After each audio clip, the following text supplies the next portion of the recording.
అంటే ప్రొడ్యూసర్స్ ఖర్చు పెడతారని తెలుసు. ఎక్కడ కొంచెం తగ్గించుకోవాలని చూసుకుంటారని తెలుసు. కానీ నేను మీ షూటింగ్ టైంలో జరిగిన కొన్ని ఇన్సిడెంట్స్ నేను విన్నదేంటంటే, ఒక టీ షాప్ దగ్గర షూట్ జరిగితే, ఆ టీ షాప్ వాడినే యాక్టర్‌గా పెట్టేసి వాడితోనే షూట్ చేస్తారని విన్నంత. అలాగే చాలా మంది చాలా వరకు అట్లే అయినాయి. హ్మ్. చాలా వరకు అట్లే అయినాయి. ఒక థియేటర్లో షూట్ చేసినా థియేటర్ ఓనర్‌నే పెట్టేసినాం. ఆయన మామూలుగా డైలాగులు చెప్పలేక టెన్షన్ పడతాడు.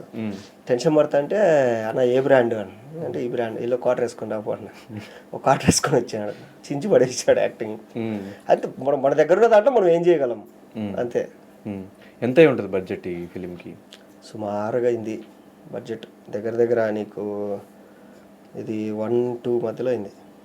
ఎంత అనుకున్నావు బ్రో స్టార్టింగ్ నేను నా దగ్గర ఒక 50 లక్షలు ఉండే, 50 లక్షలు ఇస్తామా అనుకున్నా.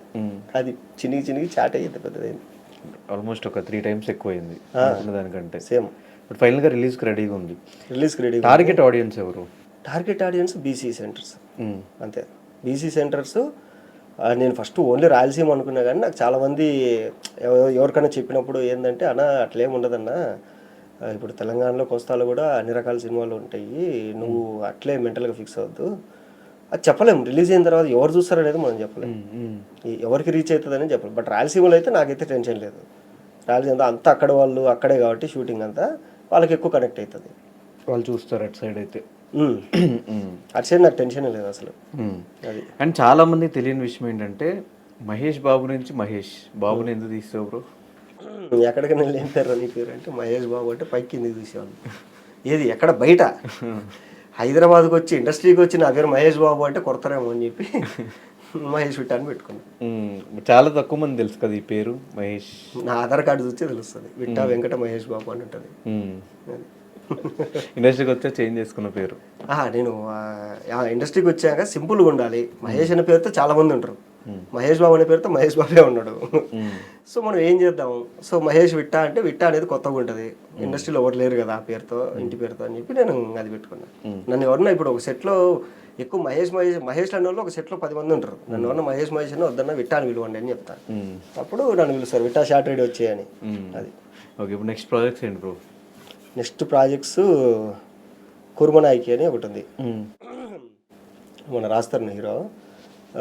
తర్వాత Varalakshmi Sarath Kumar main lead, villain ఒక ఆయన ఉన్నాడు కానీ రివీల్ చేయొద్దు, అప్పుడు నాకు ఇంకా చెప్పలేదు వాళ్ళు, అంటే రివీల్ చేయమని చెప్పలేదు. అదొకటి పెద్ద సినిమా. అండ్ మిస్టర్ బచ్చన్ ఒకటి, హరీష్ శంకర్ గారు మన రవితేజ్ అన్న, ఓకే. దాంట్లో ఆ 2 పెద్ద సినిమాలు ఉన్నాయి. ఇంకా చిన్న సినిమాలో ఎప్పుడైతే తెలియదు, చిన్న సినిమాలు చేసినా కానీ ఒక 4 ఎప్పుడైతే తెలియదు.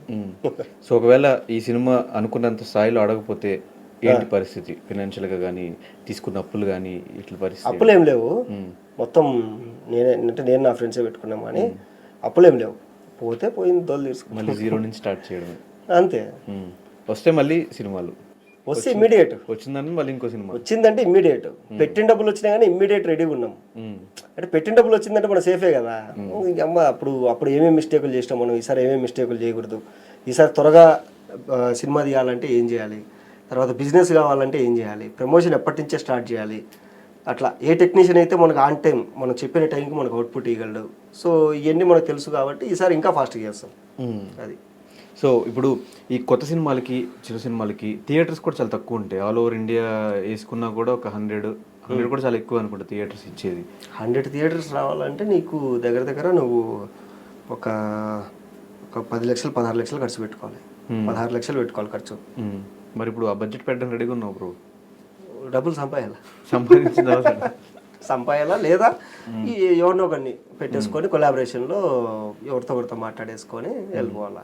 సో ఫైనల్గా ఈ ఉత్తుత్తి సినిమాలు ఎలాంటి కంటెంట్ ఇది నీకు వీళ్ళు ఏంటంటే అంటే ట్రైలర్లో కథ వస్తుంది, ట్రైలర్ ఇంకా చెప్పలేదు ఏం లేదు. ఇది ఏంటంటే ఓ రాయలసీమలో ఒక సురభి నాటకానికి సంబంధించిన ఫ్యామిలీ. సో వీళ్ళకి చిన్నప్పటి నుంచి వీళ్ళకి యాక్టింగ్ అయ్యంటే పిచ్చి. సో వీళ్ళు ఏదో చేసుకుంటా అంటారు, వీళ్ళతో ఒక సినిమా స్టార్ట్ అవుతుంది, మధ్యలో ఆగిపోతుంది. వీళ్ళు హీరోలు అయితే ఊరంతా ఎక్స్ట్రాలు చేస్తారు. చేసిన తర్వాత అది ఆగిపోవడం వల్ల ఊర్లో వాళ్ళందరూ వీళ్ళని కామెంట్ చేస్తారు, ఎరా ఉత్తుత హీరోలు, ఎరా ఉత్తుత హీరోలు, ఎరా ఉత్తుత హీరోలు. వీళ్ళు అమ్మ ఇట్లా కాదురా, ఏదో ఒకటి చేసి డబ్బులు సంపాదించి మనం కంప్లీట్ చేయాలా అనుకొని ఆ డబ్బులు సంపాదించే దాంట్లో వీళ్ళు వెళ్ళి వేరే దాంట్లో ఇరుక్కుంటారు. అక్కడి నుంచి ఎట్లా బయటకు వచ్చారు, ఏం జరిగింది అనేది తర్వాత కామిక్ డ్రామా అంతే. హ్యాపీగా థియేటర్కి వచ్చుకొని నవ్వండి వెళ్ళిపోండి అంతే. ఓకే. సో ఫైనల్గా మా ఆడియన్స్కి ఈ ఉత్తుత్త హీరోల గురించి ఏం చెప్తావు బ్రో? ఏముంది, ఫస్ట్ లుక్ రిలీజ్ అయింది ఇప్పుడే. అండ్ మెల్లమెల్లగా అన్నీ రిలీజ్ చేసి ఎలక్షన్ తర్వాత గ్రాండ్గా రిలీజ్ చేద్దాం అనేసి ఉన్నా. అంటే ఇంకోటి ఏంటంటే ఏదో రిలీజ్ అయింది 10-20 థియేటర్లు రిలీజ్ అయింది పోయింది. నా ఫ్రెండ్సే నాకు ఫోన్ చేసి ఏరా ఎప్పుడురా సినిమా రిలీజ్ అంటే అయిపోయిందిరా నీ అమ్మ వారం అయిందని చెప్పుకునే దానికన్నా కొంచెం అందరికీ తెలిసేలాగా రిలీజ్ చేసుకుందామని వెయిటింగ్ అంతే. So thank you so much bro and all the very best. ఈ ఉత్తుత్త హీరోల సినిమా సక్సెస్ అవ్వాలి, మళ్ళీ ఇందరు అనుకున్నట్టు ఇంకో సినిమా కూడా ఇమీడియట్గా స్టార్ట్ చేసి ఆ డైరెక్టర్ అవ్వాలి అనే డ్రీమ్ని ఫుల్ఫిల్ చేసుకోవాలని మనస్ఫూర్తిగా కోరుకుంటూ thank you so much and all the very best.